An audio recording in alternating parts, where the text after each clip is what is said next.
Hello, I'm back from Reason Reacts. I remember it, so you don't have to. And today we'll be watching Teenage Mutant Ninja Turtles 1-2 by Nostalgia Critic. We we just we just did Money One Powder's movie. It's Morphin' Time, and that was really good. So let's go from something critics never watched to something he actually enjoys. He actually enjoys the Teenage Ninja Turtle, as he's made a bunch of stuff about it on his channel. So let's see the next thing that we're gonna react to: Teenage Ninja Turtles 1, the movie, Teenage Ninja Turtles movie, and Teenage Ninja Turtles 2: Secret of the Ooze. Well, let's watch it. I'm the Nostalgia Critic. I remember it so you don't have to. Teenage Mutant fucking Ninja Turtle. This is the shit. When we were growing up, Ninja Turtles were everywhere. Comic books, TV shows, breakfast cereals. They even had a pie named after them. It tasted like splooge, but we didn't care. As long as it had the Ninja Turtles on it, we were happy. So when we heard they were actually making a live-action movie based on this phenomenon, we proudly pissed our pants with joy. We shit ourselves with excitement. We vomited up vast amounts of excrement, shit on it, rolled around in it, put it back in our mouths, and proceeded to vomit it up again in roaring anticipation. Okay, maybe only I did that, but still, bottom line, we were hyped as hell. These movies kicked ass back then, and I'm sure they're gonna kick ass now. Which is to say I haven't actually seen these movies in years, but that's why, as a special treat, I'm gonna sit down and review the movies with you as you're watching it with me. So, grab your vintage Teenage Mutant Ninja Turtle box of cookies and enjoy the show. Just watch the movie. Alright, New York. So far, so good. Actually, I like this opening because it doesn't even look like a Ninja Turtles movie. This could be the opening to Shaft. Watch. Who's a black private dick that's a sex machine to all the chicks? Shaft! You see? April O'Neil, Channel 3. Whoa. Who is that? April O'Neil. No. No. Listen, lady, I'm sure you're a fine actress and everything, but you're not April O'Neil. No. This hot honey you see here is April O'Neil. Yellow jumpsuit, nice legs. Damn, she's fine. So come on, where's the real April O'Neil? Come on, cough her up. Just what is going on out there, April? Okay. Alright, no, that's cool, you know, no problem. I mean, at least we still get to see her in the yellow jumpsuit, right? Oh, come on! That's not a jumpsuit, No. that's a raincoat! Yeah. There is a difference. Look, you watching? I'll show you the difference. Here, watch close. Jumpsuit, raincoat. Jumpsuit, raincoat. Jumpsuit, raincoat. Jumpsuit, raincoat. Jumpsuit, raincoat. All I gotta say is the Turtles had better be a hell of a lot better. Awesome! Righteous! Excuse me one moment. Oh my god, look at those costumes! Those are incredible! That's exactly what radioactive ninjutsu reptiles in their late teens would look like! I mean, they're unbelievable! I mean, they're phenomenal! I mean, oh my god! I apologize for that, but even you had to admit those costumes are pretty incredible.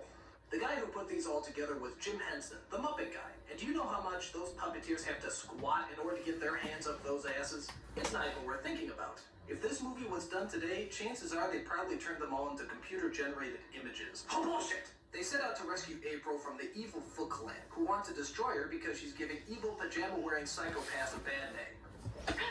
Oh, no, you didn't! Alright, April's gonna kick some ass. Or not. As you probably guessed, the Turtles save April and take her back to their home in the sewers. There she meets the Ninja Turtles' mentor, a giant rat named Splinter. And I have to admit, saying this all out loud is making me realize just how friggin' weird this movie is. Where did they come up with this stuff? So Splinter explains to April the origin and where they came from. You see, years ago, Splinter was just an ordinary pet rat in Japan. After his master is murdered, Splinter somehow makes it to New York and comes across a canister of ooze and 4 baby turtles. Within a day, both the turtles and Splinter grow in size and even begin to form words. Pizza. It could happen. Splinter decides to name them after the famous Renaissance painters, because giant mutated turtles seem to scream of the Renaissance period. It made sense back then.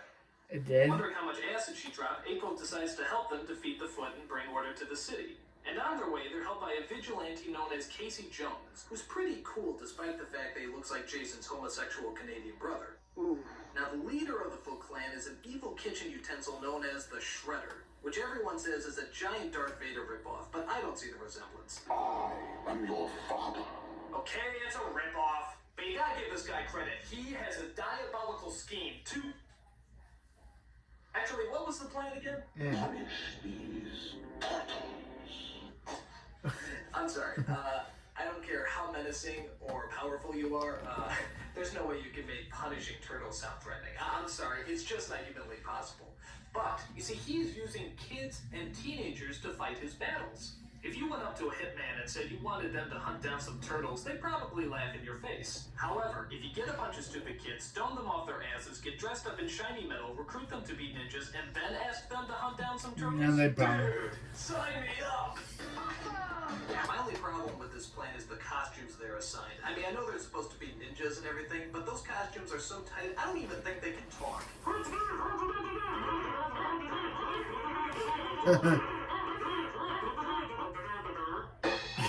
One of the things I love about this movie is the turtles' disguises, which is pretty much just a trench coat and a fedora hat. How can nobody recognize them in that? I mean, how stupid do people have to be to not recognize a big turtle in a trench coat? Look like sort of a big titan in a trench coat. The movie comes to a thrilling climax at the top of a tall building, where the Shredder challenges our heroes to a man-on-turtle brawl. And of course, being the Ninja Turtles, they get their green asses handed to them. What point did we lose control here? But all that changes when Splinter comes into the picture. It's Sensei versus Sensei, Oh, yeah. Giant Rat versus Giant Cheese Grater. The battle of all battles begins. Here it goes. This is gonna be good. Here it comes.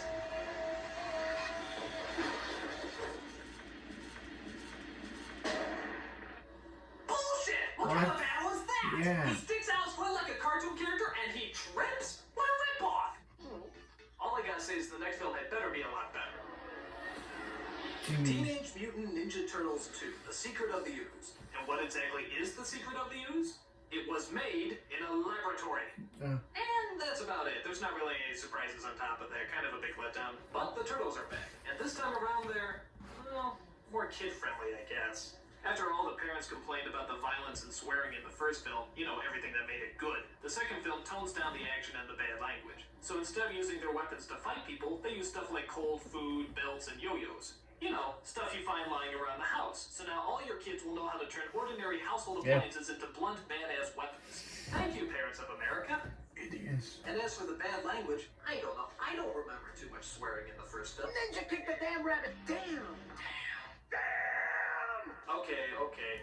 So every kid was swearing like a bastard after they saw this movie. But granted, it's a lot better than their original cut. Fuck that, man.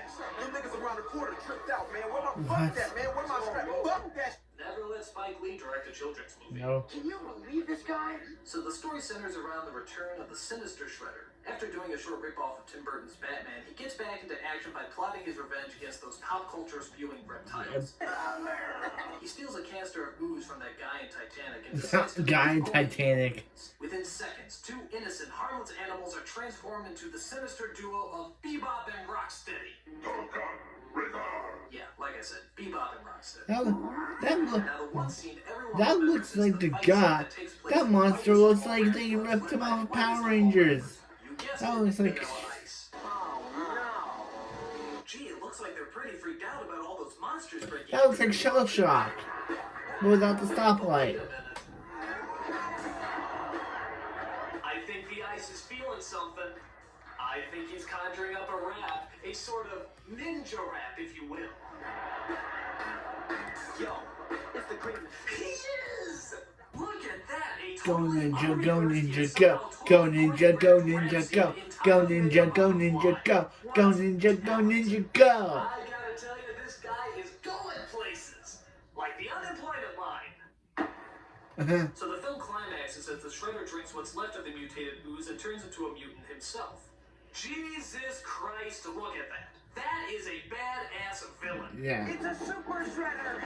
Alright, this is gonna make up for the shitty climax in the last movie. 4 mutant turtles versus 1 giant mutant Shredder. This is gonna be good.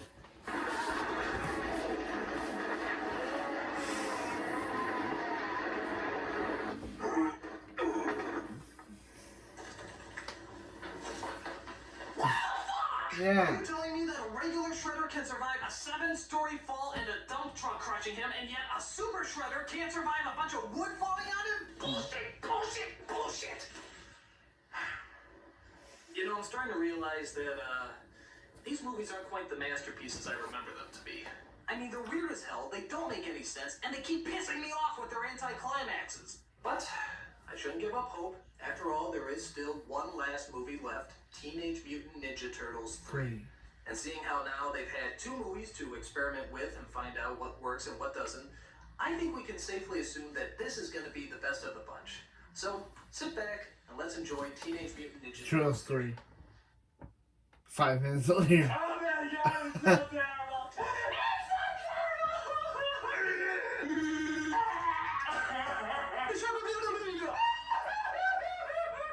This is the worst thing that no one should ever have to see. It's awful. It's terrible. It's so bad I am forced to make up a word to describe how bad it is. This movie is horrible-fuckus. It's the most horrible-fuckus movie I've ever seen in my entire life. Okay, like I said, these movies aren't the masterpieces we remember them to be. But it's best not to look at them as movies, but more as a homework assignment. Make a movie about 4 mutated turtles in their late teens who are named after Renaissance painters, led around by a giant rat, know ninjutsu, eat pizza, dress up like flashers, fight a guy who's named after a cheese grater, and make Cheese it plausible. grater. And you know what? With the exception of the last movie, I'd probably give this project an A. Minus, but still an A. I'm a nostalgia critic. I remember it, so you don't have to.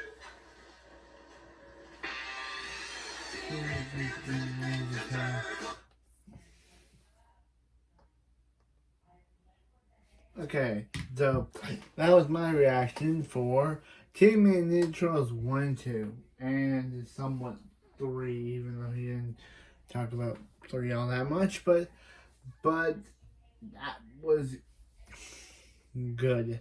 Yeah, the shark gets thrown off a building, but Super Shark can't be crushed. That doesn't make any sense. I'm back from Reason Reacts, and I don't know what's going on with Tmnts Ninja Turtles anymore. But Mutant Mayhem just came out.